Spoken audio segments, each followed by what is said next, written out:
story that just blew me away. I think it perhaps was the signature story of my life in terms of connecting to spirit. I've never experienced anything like this before. I finished writing Inspiration, Your Ultimate Calling, on the 23rd of April.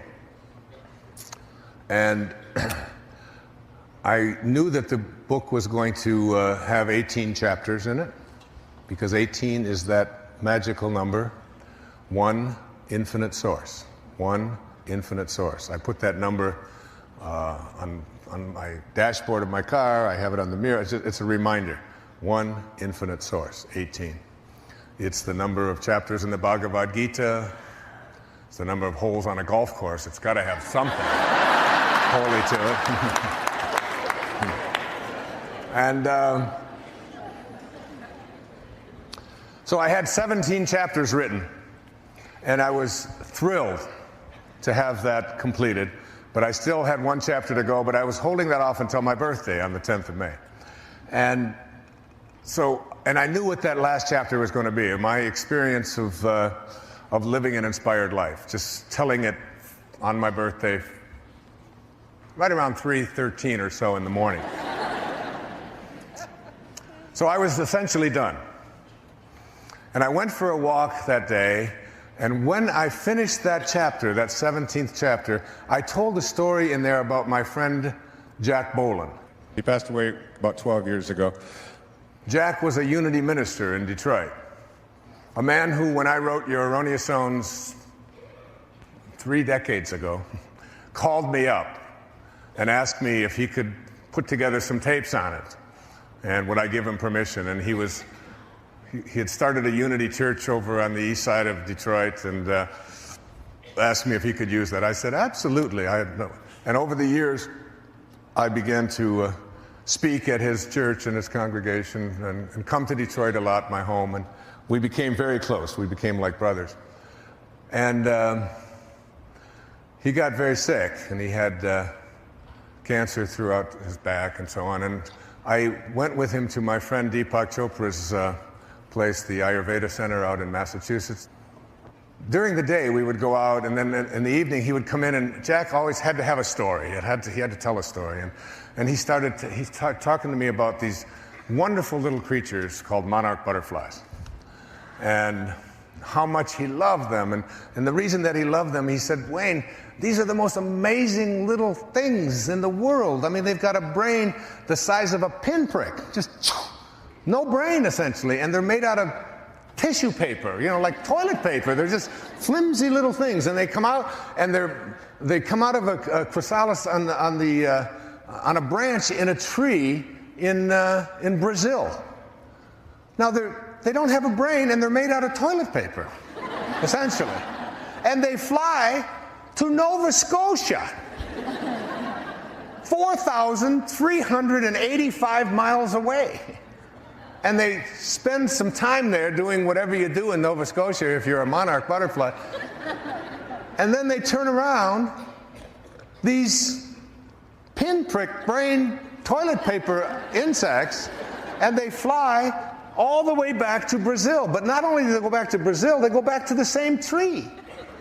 Not only do they go back to the same tree, they go back to the same branch. And they start the whole process all over again with another cocoon. I mean, it's like, I've got a brain that's supposed to be pretty good size. I leave my cell phone in the bedroom. I did this just the other day, and I walk out of the bedroom, I can't find my cell phone. I have to call the number on another phone, and I'm listening to this funny little sound and looking under pillows. I know it's over. I had to call twice because I didn't want to get charged for the first call. Anyway. And these things can find the same branch that they came out of a cocoon on. So anyway, he would tell me about the miracle of these things. All right. So I wrote that whole story. The 17th chapter is about the language of spirit, how spirit speaks to us in ways that we're not even aware of. It speaks in terms of alignments. when things align, when the same numbers appear, the same ideas keep showing up, when these kinds of alignments show up. So I called my editor, Joanna, who's here tonight, who's edited everything I've done for the last 30 years or so, and only person in the world who can read my handwriting. I read her the story of Jack and the monarch butterfly, and I called my friend, the president of Hay House, who's my publisher, who's also here tonight, Reed Tracy, my best friends in the world.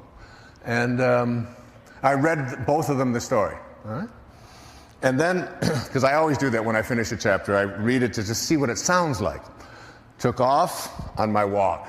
It's 12:30 in the afternoon. I'm going for a walk along Kaanapali Beach. And I walk, and I walk, and I get out to this place called Black Rock, out on West Maui. And I'm walking there, and I'm at peace, and I'm going to meditate, and I got my cell phone with me, I found it, and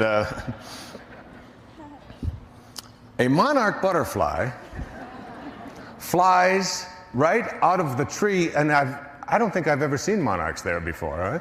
A monarch butterfly flies out of the tree and circles and lands right there, 3 feet in front of me. So I think, well, a little bit of a coincidence, but that's because I just read the whole story, and I reach over to pick up this butterfly, and it looks at me like I'm a butterfly.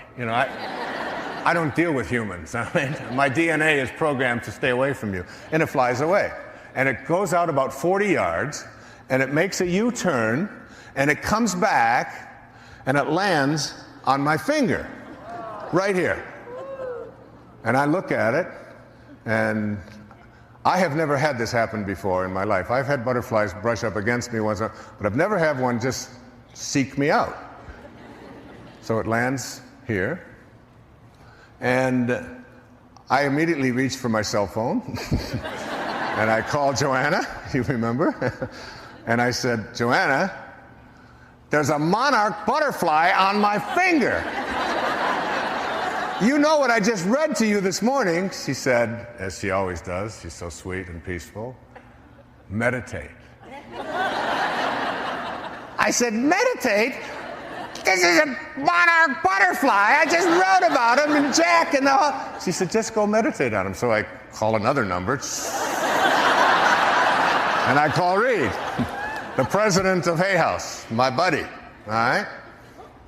And I said, Reed, I read to you this morning about a monarch butterfly. I've now got one on my finger. It flew to me. He said, get a picture.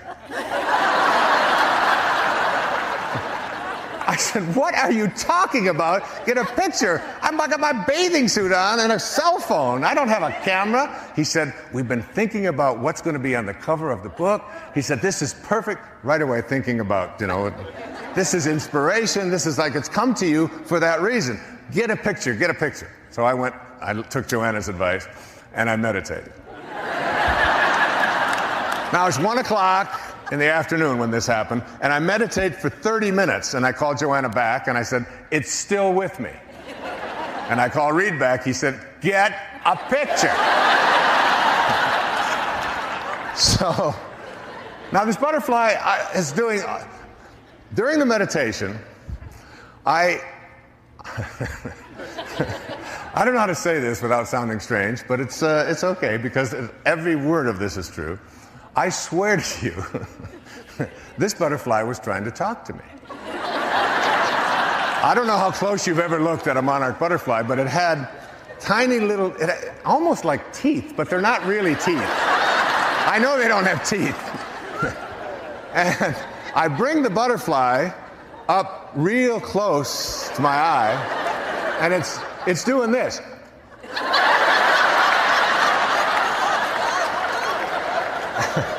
I swear. And I said, Jack? Because I had just written about him. I thought it was Jack. And then I took the butterfly and I put it over by my ear in case it was making little sounds and it had a little, I was just totally freaked out by this thing because it's now been an hour It's been an hour. It's now, and it won't go. It's like I take it over here, I put it over on this finger, it's over here, and it won't go. And I'm going, okay, that was nice. It won't leave. It's just connected to me. So I walk. I said, maybe Reed's got a point here. Maybe we need to get a picture of this thing. So I decide to walk back to where I live. And I walk along now on Maui in the afternoon, the trade winds come in, and they really blow hard in the afternoon. And I'm walking, the ocean is over here, the trades are coming in, and the butterfly's wings, toilet paper, are all the way bent over, but it won't leave. All the way bent, as far as it can go. And then I come back and I get out of the wind and it goes, it's like flashing and making sounds, and I hold it up.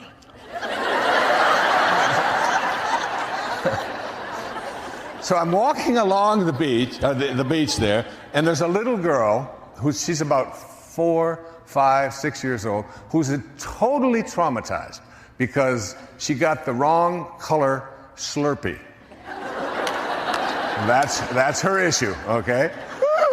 Giving her mother more grief, I want to tell her about Immaculate in the bathroom. I want to tell her, she, I didn't want purple, I wanted yellow, and you gave me purple Slurpee. I hate purple Slurpees. Going on and on. It's real. So I tap her on the shoulder, tears are running, and I said, you want to see my pet butterfly? I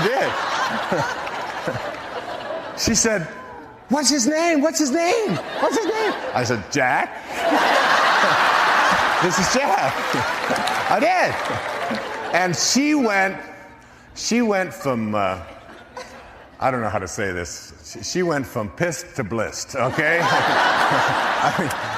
I don't know if you can use that. She went from, being so upset to just this total state of bliss in just 1 second. The tears dried up. She smiled. She wanted to know if she could take it home. I said, no. What are you talking about? This is my butterfly, I get all the way back to where I'm going. It's now about 1:30 in the afternoon. About an hour and a half has gone by. I live in a place where they have a concierge downstairs, and there's a pool there, and there's a girl there. Her name is Cindy. And I walk upstairs, and I call Cindy down at the pool, and I said, Cindy, can you walk over to the ABC store and get a portable camera and be here in 5 minutes? She said, you want me to come to your apartment with a portable camera in 5 minutes? I said, yes, I do. She said, why? I said, I want you to take a picture of me and my butterfly. He said, what are you smoking? I said, no, it's true. I found a butterfly, and she does yoga, and she's like one of these people. And she said, okay. I also said, there's $100 in it for you if you can get here in 5 minutes. She went up there, came back. She had got one of these little cameras. I went out, sat on the lanai with the manuscript, and I had 29 pictures she got of me with the butterfly. And I was posing with it. It was like, over here. See my butterfly over here? My butterfly. I was. I did. I didn't know what he wanted. I don't know what to do, but So she went. That's the actual butterfly. Truly, it is. Now we had to take a different picture because those, $13 cameras aren't the kind you can use on photographs, on books, and so on. But I insisted that they put Jack on my finger on this, so they transposed it through, through computers or whatever. So that's the actual butterfly. And if it flies out of there right now, I'm going to fall down, all right? I promise you. So I get back, she went, took the camera in, got the pictures developed. It's now around 2 o'clock in the afternoon. So it's been, or 3 o'clock in the afternoon. It's been 2 hours, all right? But now I don't know what I'm going to do with this butterfly. What do you feed a butterfly? Do I get a leash? Do I get a cage? Am I going to keep him? Do I, get rid of him? Whatever. I didn't know what I was going to do with it. But I set it down on the manuscript that I had handwritten that morning, where I talked about Jack and the monarch butterfly, and I set it on there, figuring it maybe recognized that this is where it came from or whatever. I had it walking around on the, and I went back, took a shower, it was gone, did a little meditation, did a little work, and so on. Came back, butterfly is still there. 2.5 hours. And I reached down after having taken a shower, and I put my finger down there, and the butterfly looked back up at me just like it did when I went to pick it up down here, as if to say, well, who are you and what are you doing? And I'm going to show you that I'm not sick and this isn't an accident. And it took up and it circled me and it took off straight out towards the ocean, made a circle, and was gone. All right? And that's my butterfly story. And it's... and what I'm suggesting to you is that you pay attention to the powerful things that show up in your life, and that these things that we call coincidences and so on are much, much more aligned with spirit than you may have ever thought them to be. There are no accidents in a universe which has an organizing intelligence that supports it and creates it. And anything like this, any of these kinds of things, can be very powerful messages. It's the language of spirit speaking to you. And there's no doubt whatsoever, no matter what anybody thinks, that I don't know that that was Jag.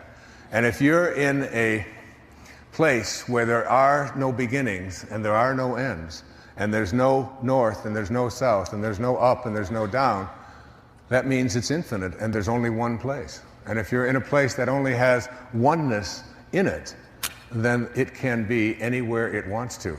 That spirit can enter onto Maui on a butterfly just as easily as it can enter into a butterfly in Brazil or any place else. There's no space, there's no place. How would we think and act in daily life if we were truly aware of our divine essence? Obviously, there wouldn't be room to reproach yourself because we wouldn't doubt our abilities. In fact, we'd never look in the mirror and feel anything but love and appreciation. We'd see ourselves as fully capable of attracting all we desire. We'd treat our body with reverence and care, giving thanks for its divine design. We'd celebrate every thought we have, knowing its divine origin, and we'd become aware of our enormous talents and be awed by all that we are. We need to encourage the awareness of our magnificence in every regard. When that awareness has been reawakened, the seedlings of inspiration will begin blossoming. Here's a way of expressing these fundamental truths offered by the writings of the Baha'i Faith. This most great, this fathomless and surging ocean is near, astonishingly near, unto you. Behold, it is closer to you than your life vein. Swift as the twinkling of an eye you can, if you but wish it, reach and partake of this imperishable favor, this God-given grace, this incorruptible gift, this most potent and unspeakably glorious bounty. There's no way to be in spirit without a changed awareness. So when we accomplish this, we give ourselves the gift of moving from being flawed, limited, lacking, and imperfect to being completely comfortable with our magnificence. This unspeakably glorious bounty is so close to us, all we have to do is make a few twinkling-of-an-eye adjustments. So why not begin right now? Here are 3 of the most obvious and important changes in awareness that you can make. 1. Changing the awareness of our magnificent talents and abilities. I want to emphasize an extremely important point. I'm not talking about self-esteem here, nor am I referring to levels of confidence. Rather, I'm saying that we need to keep the important question, who am I, in the forefront of our mind. This question doesn't revolve around previous life experiences, has nothing to do with what we've been told our special qualities or unique abilities are, and it isn't related to how worthy or worthless we feel about ourselves. It has to do with a simple truth. As Epictetus, a philosopher in the 1st century A.D., said, "You carry a God about within you, poor wretch, and know nothing of it." Just like Epictetus, who was born into slavery yet became one of our most profound teachers, we came into this world with an inexhaustible supply of talent. Our abilities are as limitless as God's are, because we're a distinct portion of the essence of Him. And there's an infallible way to begin entertaining those abilities and creating as He does. That way is to become aware that anything that excites us is a clue that we have the ability to pursue it. Anything that truly intrigues us is evidence of a divine, albeit latent, talent that's signaling our awareness. Having an interest in something is the clue to a thought that's connected to our calling. That thought is a vibration of energy in this vast universe. If something really appeals to us and we feel excited but perceive ourselves as devoid of the talent we think is necessary, it's probably an even higher vibration. Anything that's causing excitement within us is evidence of a spirit message that's saying, you can do this. Yes, you can.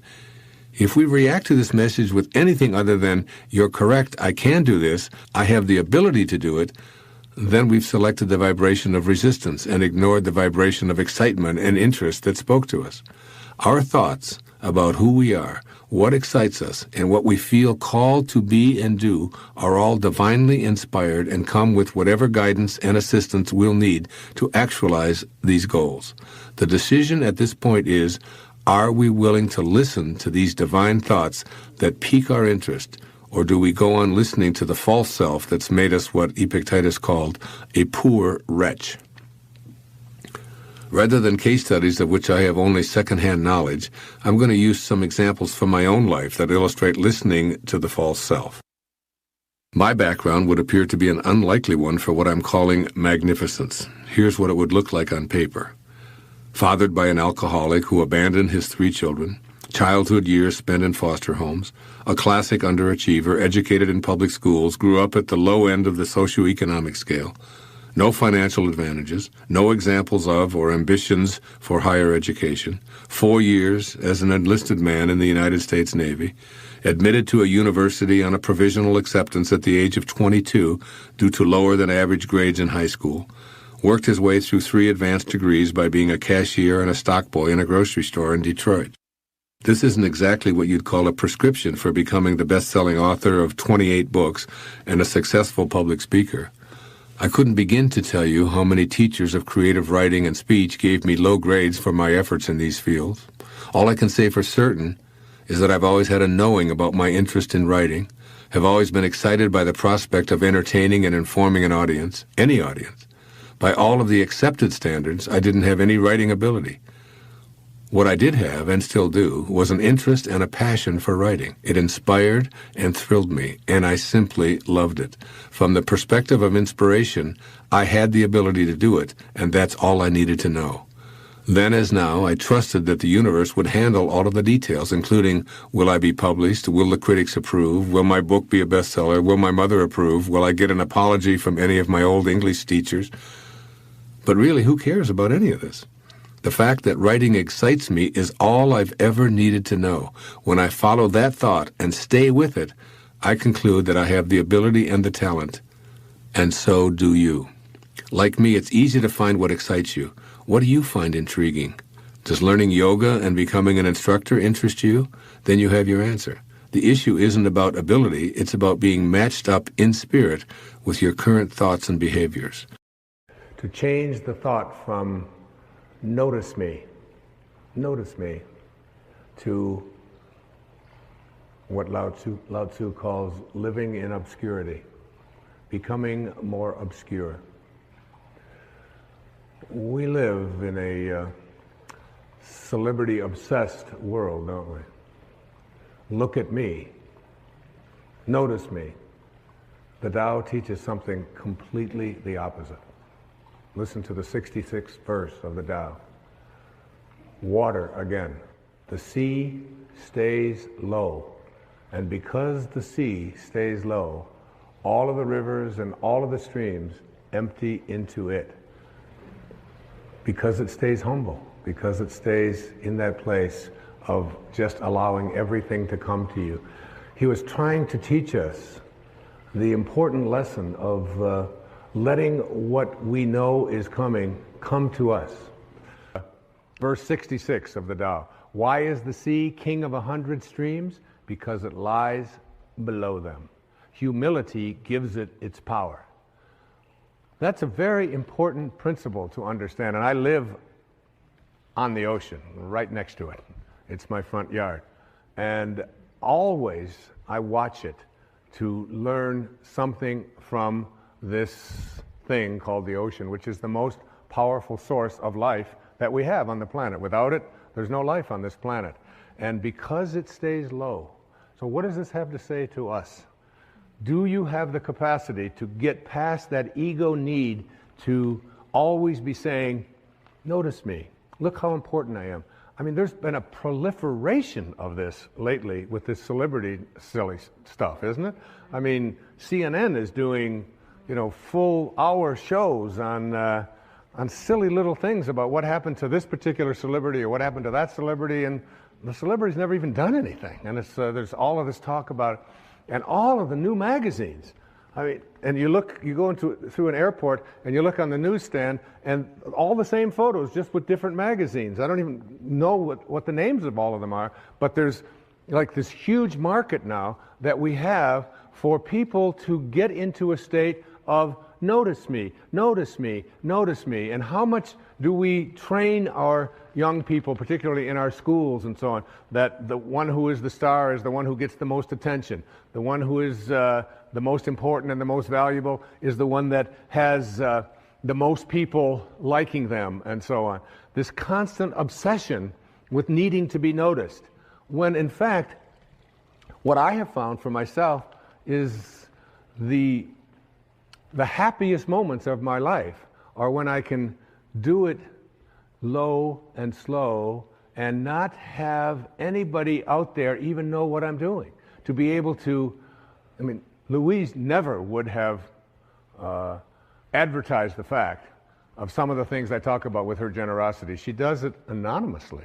It's almost always done in those ways. No, look at me, look and notice me, how important I am and so on.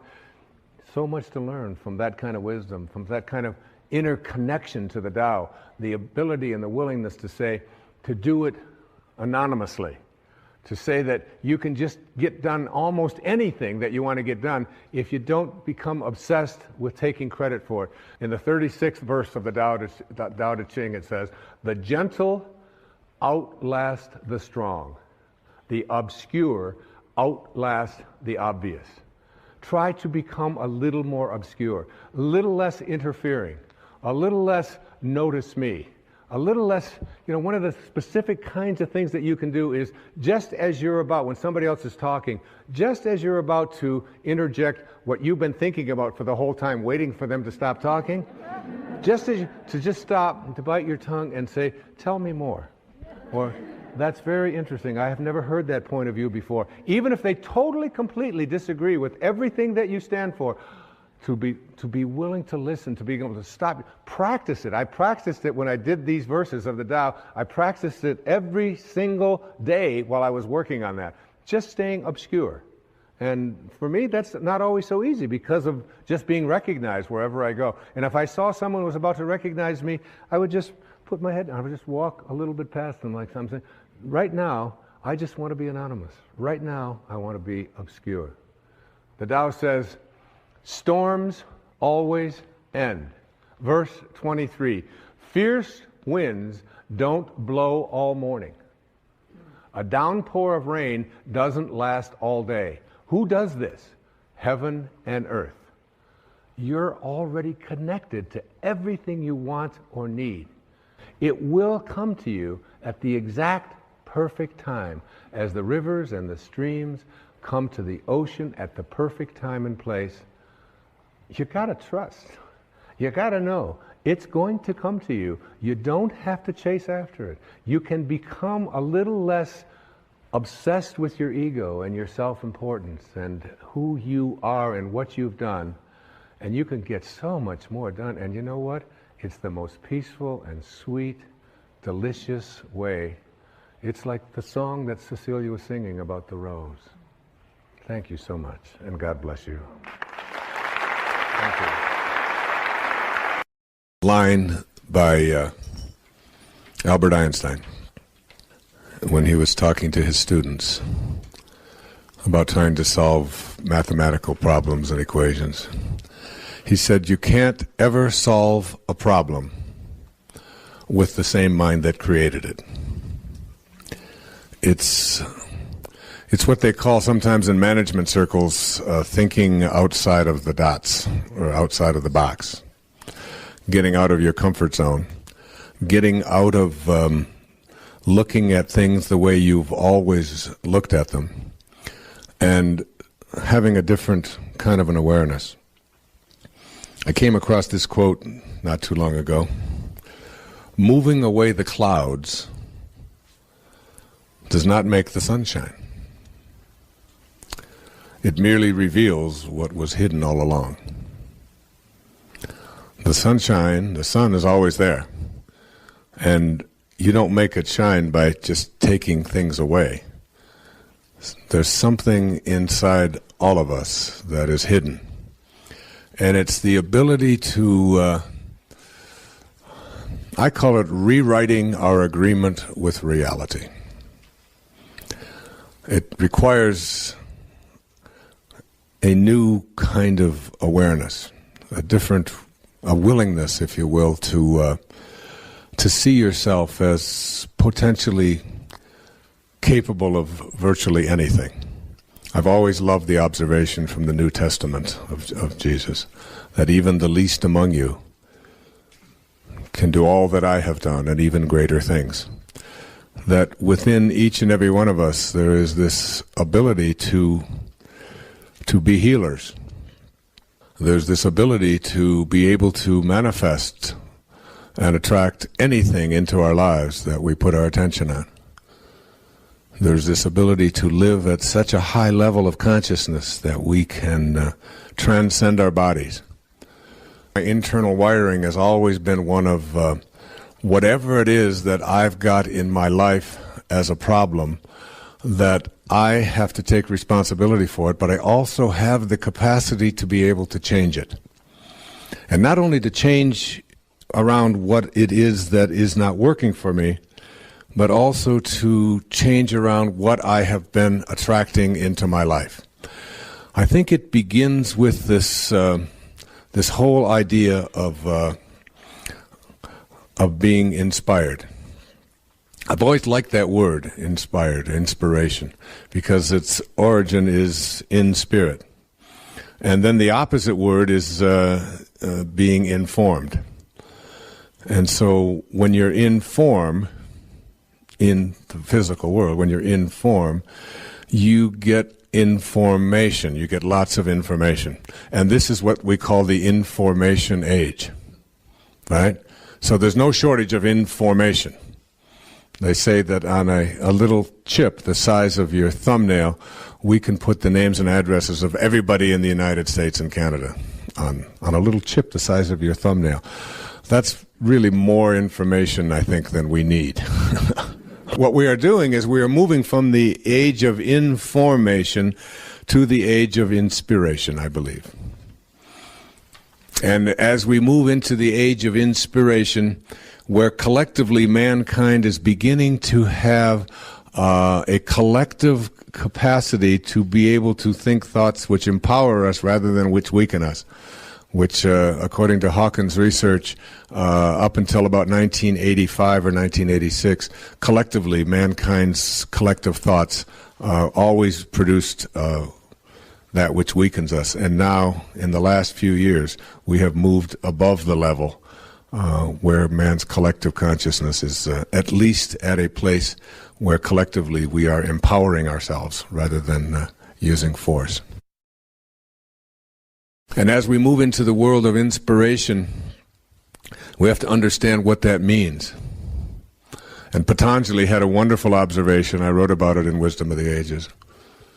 He said, when you are inspired, that is, in spirit, and remember, it is in the world of spirit, it is in the world of thoughts where we change, where we go to the place where we create anything we want for ourselves in our lives. So that remembering here, the theme is that you can't solve any problem that you might have in your life with the same mind that created it. So you're moving into a place now called spirit. That which is seen hath not come from that which doth appear. We're moving into the world of the invisible now. When you are inspired, and think about the moments in your life when you've had the most inspiration, inspirado. You lose any touch of fatigue. I have gone and been inspired at moments in my life when I have written for almost 24 straight hours without stopping, without eating, without thinking about sleep. I just got into one of those modes, what we call a zone sometimes, where everything just flowed. When you are in that place, you transcend everything. And you don't worry about whether people are going to call you or not call you. You don't worry about your children. You don't worry about being sick. You don't think about the cold that you might have. You don't think about being tired and how much sleep you'll need. When you're inspired, you're in spirit. When you're in spirit, you're connected to your source. And now what you're doing is you're moving out of the mindset of inform or information, which is where all problems occur in the world of the physical, and you're shifting into the world of spirit. The softer you are, the less rigid you are, the more flexible you are as a person, the more you can accomplish. And this is a great way to practice in parenting as well. And this idea that a rigid thought, how many times have you heard this idea that if I tell you something, I'm going to stay consistent with it? We have a set of rules, these are the rules, and we'll do it this way. In the Tao it says the more rules you make, the more rule breakers you create. It's true. The more rules you have in your house about how everything has to go. We had in our house, my wife would have a big jar of M&Ms. Peanuts, all these different multicolored ones, and the kids in our house, because we didn't feed them sugar and we didn't give them sodas and stuff like that, so they were just more like a decoration. Every once in a while, someone would take them. They'd hardly ever be replaced. Now, when we had kids come over to our house who weren't ever allowed to have such horrible things, you should have seen their behavior. They would scoop them up, they'd be putting them in their pockets, and they'd get their purses, and they'd open it up, and, the whole thing would be empty. I said, what are you doing? He said, well, you mean you could just have these whenever you want them? I said, well, we don't really have any rules about that. It's just, it's not something that we encourage or discourage. It's just there. It's like Emerson had a wonderful line. He said, a foolish consistency is the hobgoblin of little minds. A foolish consistency, a rigid consistency. So that there are many people who will say, if I say it on Monday, you can be absolutely certain that on Wednesday, I'm going to believe the same thing, regardless of what might happen on Tuesday. Now, Tuesday might have something real that you might want to be changing your mind. You might want to say, I thought that this time, but now I've seen this, and now we can shift. And you can see how this can become and so much about the Tao is on leadership. Leadership in the family, leadership in the community, leadership geopolitically. Less rigidity, more openness, more willingness to listen and say, I changed my mind. Because a foolish consistency is the hobgoblin of little minds. And what I believed on Wednesday has changed because of what happened on Tuesday. Now, another important thing to say to your children, to your friends, to your lover, to your spouses, to whomever, to the people you work with, words that we're so terrified to say, but which give us a sense of living with the Tao. I don't know. I don't know. I'll look it up. Say it. I don't know. Doesn't hurt. Say it again. I don't know. Isn't it fearful? I mean, so many people, and it's like very freeing, because my kids ask me something, and I say, I don't know. They say, Dad, you know everything. You know everything. I say, well, I don't know that, and I'll look it up, or we'll try to find an answer to that, but I don't quite know. I know that I spent 20 years running, and I ran every day for 20 years, for 22 years, without missing a day. 8 miles. Never missed a day. That's rigid, all right? Some call that obsessive. But you brush your teeth every day, I used to say, and you don't call that obsessive. And you go to the bathroom every day, and you don't say, well, he's obsessively doing that again today. You don't do that. But anyway, what I learned is that even in the world of exercise, there are certain things that are built in to make us rigid, to make us stiff, to make us hard. And we lift, and we run, and we kick, and this is what we call working out. There's another kind of working out that is ancient. It goes back to the time of Lao Tzu and before, which is called yoga. And yoga means union. It means union with your source. And when you do yoga, you can stay in the same place. You can do the equivalent of 8 miles. When I used to run 8 miles, I had to run 4 miles that way, turn around, 4 miles back. And I'd be sweating. Now I can do yoga, and I can just stand in one place. And in 90 minutes, by being supple, by making myself stretch, by not being hard and rigid, I can get that out there, I can get that leg up, I can do these kinds of things, and 90 minutes later, it's like I'm totally sweating, and I feel so different. I used to, when I would go out at night to eat or something, after running so many miles, running marathons and doing those things, I'd go to get up and it would be, okay, it's going to take a little while, because everything was still like that. That doesn't happen anymore, because I've given up hard. I've given up being rigid and substituted it for being supple, for being flexible, for living a life in which I don't have to always be so fierce. Listen to this verse of the Tao Te Ching. It's one of my all-time favorites, verse number 76. A man is born gentle and weak. At his death, he becomes hard and stiff. All things, including the grass and the trees, are soft and pliable in life, dry and brittle in death. Stiffness is thus a companion in death. Flexibility is a companion in life. And it's not just for how you exercise, it's how you think. How you think. Are my wishes in alignment with my highest self? This principle invites you to choose which possibility you identify with and to live as if it had already occurred. If you place into your imagination wishes that are misaligned with your highest God-realized self, you will find yourself frustrated and immobilized. God is love. If your aspirations in any way are outside of this mantra, you will feel lost and you will not succeed. If God is one, then God is incapable of being divided. If your desires involve conflict for yourself or anyone else, then you have brought two into the picture. That is yourself, as well as the second party who might be harmed by the fulfillment of your wish. God being only oneness wherein all things are connected, and God, your highest self, being love, cannot even recognize the dichotomy that you bring to the picture.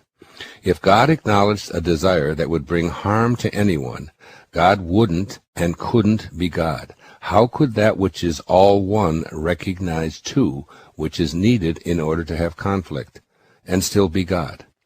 This is what happens when you attempt to manifest from a place of selfishness or potential harm to anyone else. You invoke the ego, which is always about winning, overpowering, being better than others, accumulating for the sake of feeling superior, achieving for adulation or recognition, improving your status, and so on. And again, ego is edging God out. I love the way Neville speaks to this point. Quote, "You never draw out of the deep of yourself that which you want. You always draw that which you are, and you are that which you feel yourself to be, as well as that which you feel is true of others." Unquote. So in this manifestation activity, the secret is to feel yourself as already being and having what you desire, and to keep the entirety of it all wrapped up in a spirit of love. By all means, place into your imagination the idea of living a prosperous life. But this in no way implies from a God-realized position that you desire a fancy watch, a luxury automobile, a large infusion of cash, a palatial home, or anything else that is for the purpose of elevating your position among your peers. This immediately involves conflict, two-ness, you and those who you are attempting to impress with your being in some way superior. Staying aligned with your source of being means no one is in any way better than anyone else, regardless of the monetary value of their stuff. Can you ask out of love, live and feel as if what you desire is already a present fact, and then allow the universal source of all to provide with no concern about appeasing the demands of your ego?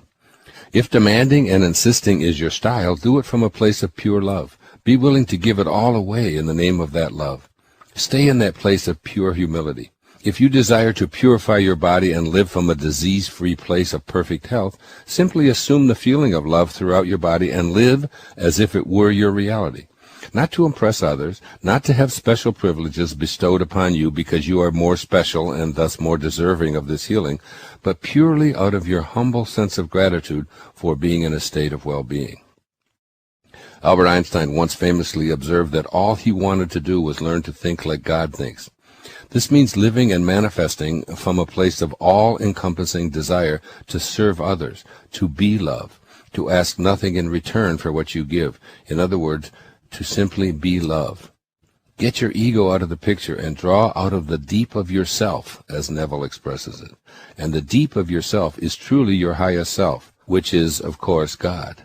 Let the God that you are, the God that Jesus said you are, the God that is your very essence, your deepest self, let this be the energy you draw upon to fill your imagination. And then, know that you are fully aligned with the only source that is responsible for all of creation. As you begin to see your divinely aligned manifestations show up in your physical world, think like God thinks, and share any munificence with others with no expectation of anything back, including even a thank you if it's not forthcoming. As you place your intentions into your imagination and assume the feeling of those intentions being fulfilled, ask not for anything that is outside the great umbrella of love that is God.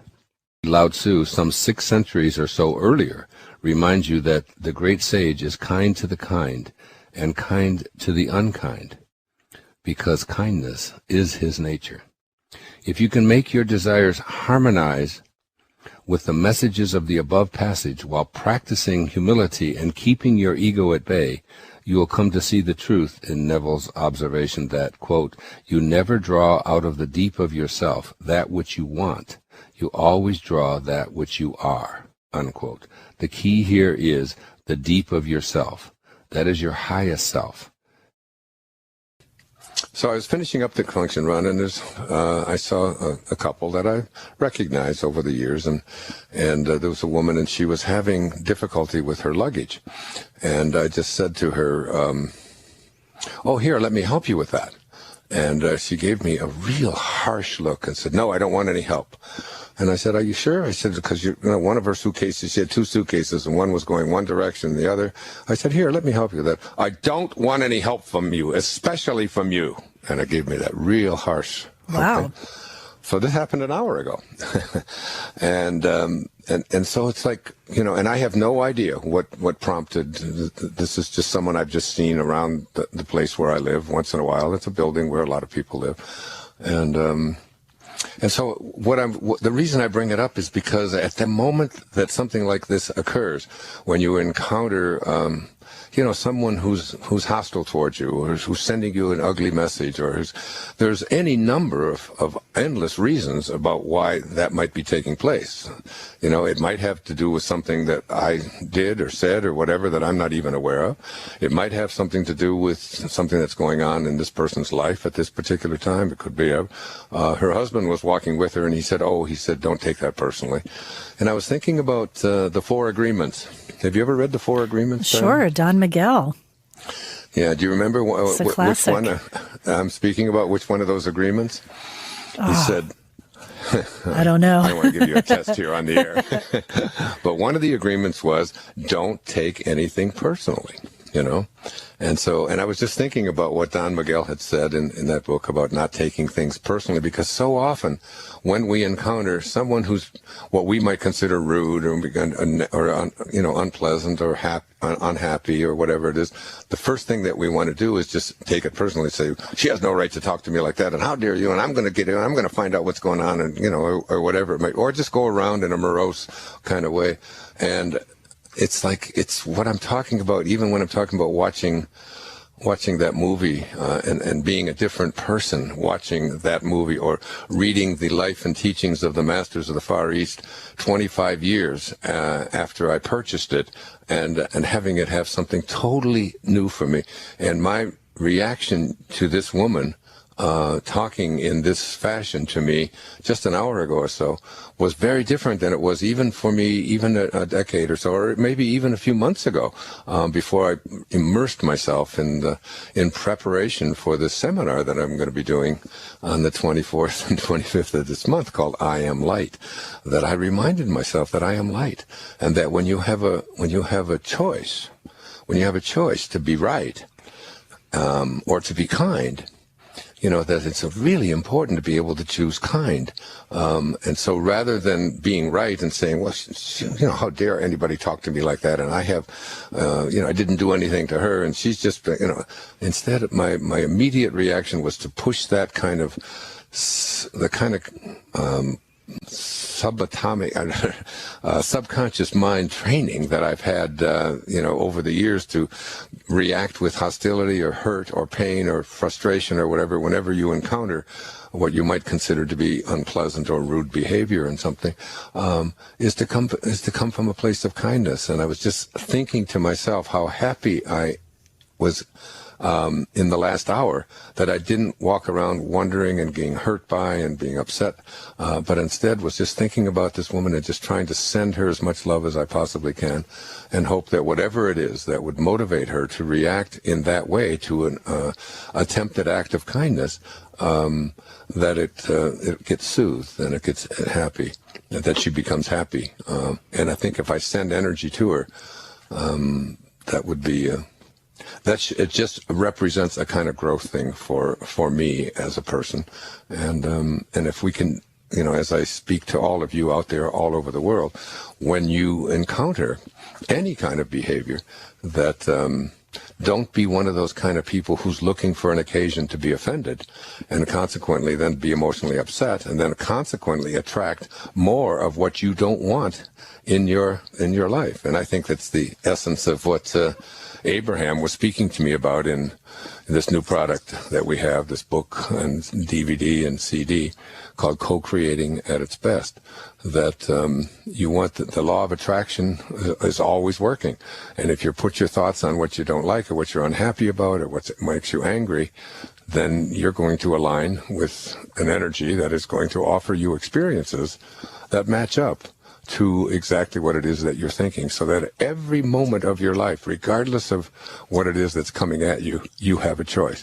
And this woman, for me, was a great reminder that I'm growing, and that I can be applying this not just in this kind of an event, but I can be applying it in all kinds of places all over my world, including all of the negativity and things that are taking place. For example, what is taking place in Paris over the weekend at the satirical, that Charlie Hebdo, is that how you say it? Hebdo. And what was going on, and to not fill my heart and my head with all kinds of antipathy and vituperative thoughts about all the Muslims in the world and being angry at them, as I'm hearing so many people, and instead just working at we're never going to solve these problems of anger and hostility, which in a personal way show up in the event that I had when trying to help a woman with her luggage, but when they're extended into a larger and larger perspective, and the solution is going to be in finding a place where all of us can send love, where our hearts are so filled with rage and hate towards so many people. When you are looking for an honest opinion, when you really want help, you're going to go to a person who is not afraid to tell you the truth. And while you know who the people are that you can go to when you want to be stroked, or when you want to be made to feel better, when you need help, and you need an honest, straightforward, truthful answer, you'll respect strength, not weakness. Weakness is saying the thing that makes somebody else feel good. Strength is operating from integrity, from authenticity, from honesty. And people respect that. I know in my own life when I really want to know what it is that I can do to improve something, I know that my wife isn't afraid to tell me that. There's a lot of people who are. The people who work for me who don't want to tell me that, who are going to tell me the things that are going to make me feel good and make them look good and so on. But I know that my wife, Marcy, will not be afraid to tell me, this is what you have to do, or this is what's missing, or this. And sometimes I don't even like it. And sometimes I rail against it. But I always go to her when I want help or when I want assistance, because I know that she's not afraid to tell me the truth. Operating from strength really means operating from effectiveness in your life. It's almost like you have to develop a code of non-victim ethics for yourself that says, I am a valuable, important, significant, divine creation. I am here for a very short time. While I'm here in form, in the physical body that I'm in, I am entitled to fulfill the purpose or the destiny that I have been assigned while I'm here. I believe in that I'm here for a purpose. And I'm going to get my life on that purpose. And anyone or anything that gets in the way of that, as long as I can behave towards them in a moral and just and honest way, I can say to myself in my moral code of ethics, you do not have a right to interfere. No one has a right to interfere with anyone else's right to live their life the way they want to. No one. As long as you're not hurting anybody else in the process of operating from strength, as long as you're not interfering with somebody else's right to do the same, then whatever it is that you're doing is perfectly all right. You have to be what I think of as quietly effective.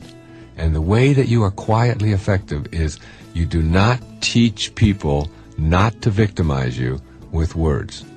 Let me emphasize that. Words are not the tools of the quietly effective person operating from strength. It is behavior that counts. You teach people with your behavior how you want to be treated. And here we are, trying to pull our own strings and be our own person, and talking endlessly and ceaselessly and having these arguments and discussions, and it still goes on and it still goes on, and you still find yourself the victim, and you still find yourself picking up after others or not being respected or whatever it may be. There's an old saying, it's one of the secrets of the universe. I hear and I forget. I see and I remember. I do and I understand. And not one moment before. Doing is what teaches people how to understand you. So it is in the process of doing, when someone behaves towards you in a way that is to victimize you, and this is true of virtually everything. Somebody who is yelling and screaming at you, and whether it's your husband or your wife or one of your children or a clerk or whatever, and if you stand there and scream back, it's just words against words, and it doesn't mean anything. But if you leave quietly, leave the room and go into another room, you're sending a signal. I am too dignified and too valuable and too important a person. I think too much of myself to stand here or sit here and take that kind of abuse. So I will be leaving. And you don't have to say those words, you just do it. And in every single expression wherein you are victimized through conversation or through words, there is a way to teach people with your behavior that you are a person who operates from strength rather than weakness. The Queen of England, the President of the United States, the generals that are in the armed forces, the doctors who serve you, the very rich people who live in the fancy homes in the suburbs, the entertainers, the sports stars, all of these people, whoever they are, the movie stars, whoever these people are, they are no different than you. That's one of the great lessons I learned when I toured the country many years ago for this book and for Your Erroneous Zones, and met appearing on The Tonight Show many times, and then Dinah Shore Show and John Davidson, and all of these shows that were very, very popular at that time. And I met so many of the top stars in music and in entertainment and sports and the recording industry, and it was always interesting to me that none of them, these were the people that were your heroes. None of them were any better than I was. I remember what President Carter said when he was running for office, and they asked him if he thought he was qualified to run for president. He said, well, I really never thought I was until I met all the other people who were running. and that I felt I was just as qualified as they were. And that's always the effect that it has on me when I meet somebody who's in this high position of authority, and I meet them and I talk with them and I find out that they have the same difficulties and the same foibles and the same problems and the same pimples and the little blemishes, and they smell bad too when they wake up in the morning, and they're not any better or different than any of the rest of us. You are human. You are connected to all the rest of us through that invisible intelligence that runs through all form in the universe. And you are just as valuable, and in God's eyes, no one is any better than anyone else. Know that, and know that it's not only true in God's eyes, but it's true in your eyes as well. Love is the truest antidote to fear and doubt. When you feel unconditional love for yourself as a divine creation who is here with a purpose, you release all doubt and fear concerning yourself and your place in the world. Therefore, when you experience a moment of fear and doubt, give yourself a portion of mental love and remind yourself that you are a holy creation. As you practice sending yourself love, that becomes what you have to give away. And it is also true that the more love you contain, the less room you have for the energy of fear and doubt. The banishment of doubt from your life forever will put you in touch with a mysterious power that previously had been obscured. I encourage you to let go of the doubt that you were so carefully nurtured on and let in a new knowing. The famous Native American Sitting Bull described this power in the following words. He says, "Behold, my brothers, the spring has come. The earth has received the embraces of the sun, and we shall soon see the results of that love. Every seed is awakened, and so has all animal life. It is through this mysterious power that we too have our being." Notice that Sitting Bull refers to this power as love. That love within all things is also within you. Send doubt out of your consciousness and welcome knowing. This first key to higher awareness is also spoken of in the Bible, in Deuteronomy 30, verse 14. It is something very near to you, already in your mouths and in your hearts. You have only to carry it out. I leave the rest up to you. You have only to banish the doubt and carry it out. Banishing the doubt is the first of the 4 keys to higher awareness. The second is called cultivating the witness. There are many benefits from assuming this witness stance. I ask you to shift your self-perception and cultivate a higher aspect of yourself known as the compassionate witness. Rather than think of yourself as a human being who has thoughts, feelings, and behaviors, begin practicing stepping outside of yourself. So what does it mean to be the witness? Take a moment to reflect on how you view yourself. As you do this, think of what you might mean if you said, "I was thinking to myself." You'll find that the phrase implies that there are 2 people rather than one. One person is the I doing the thinking. The other person is the self receiving the thinker's thoughts. The I is talking to the self, which, when you really examine your inner dialogue, you know you do hundreds of times each day. When you cultivate the witness, you remove yourself from both the I and the self position. Here, from an invisible space outside of your physical body, the witness is detached from your emotions and feelings and behaviors. Here, the witness lovingly watches your entire life transpire. So why become the witness? In my world, nothing ever goes wrong. These words were spoken by Nisargadatta Maharaj in response to an interviewer who, in exasperation, asked Maharaj to talk about the problems in his life. It is for me the single most powerful affirmation I have ever heard. I use it every day of my life, and I have it posted strategically in my office as a daily reminder of its supreme value in my life. In my world, nothing ever goes wrong. Within all of us is the eternal, changeless dimension of our higher spiritual selves. This is the invisible I that talks to the physical self. This is the thinker of the thought. This compassionate observer is not revealed with scientific instruments and doesn't appear on autopsy reports. When you are genuinely able to live in that spiritual domain of the witness, then nothing goes wrong, because wrong is not possible for the witness. It is all in order. Nothing is questioned from that perspective. It is like being able to live in heaven, where eternity and the soul are, at the same time that you are within the physical body. But in this space, the body is not the focal point of existence. I am not suggesting that you need to sit in an ashram and discard all of your physical possessions in order to find this key to higher awareness, although that certainly is a possibility. Instead, I want you to consider how these words of nothing ever going wrong, of having no problems, and of living in a world of the changeless apply to your spiritual awakening. There is so much to learn from these ideas. Cultivating the witness will put you on the path where your higher, sacred self begins to influence your physical, ego self instead of the other way around. As Nisargadatta Maharaj puts it, give it your full attention. Examine it with loving care, and you will discover heights and depths of being which you did not dream of, engrossed as you are in your puny image of yourself. These are startling words describing the power and the value of cultivating the witness.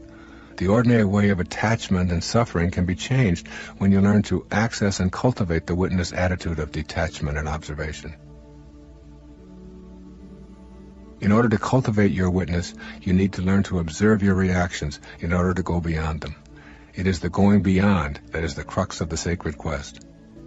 True awareness is a state of pure witnessing, without any attempt to fix or change that which is being witnessed. It is a kind of non-judgmental love that, by itself, is healing. Even if what you observe is sickness or infirmity, the compassionate witness notes the trouble spots and observes them with unconditional love. The absence of judgment in the act of observation itself contributes the appropriate energy of love that the situation needs. The more you can practice witnessing in this way, the more you will find that the mere act of non-judgmental witnessing will keep your life moving on its sacred quest. The mechanics of creation are such that where you place your loving attention and maintain it is where the wave begins making the shift from nowhere to now here.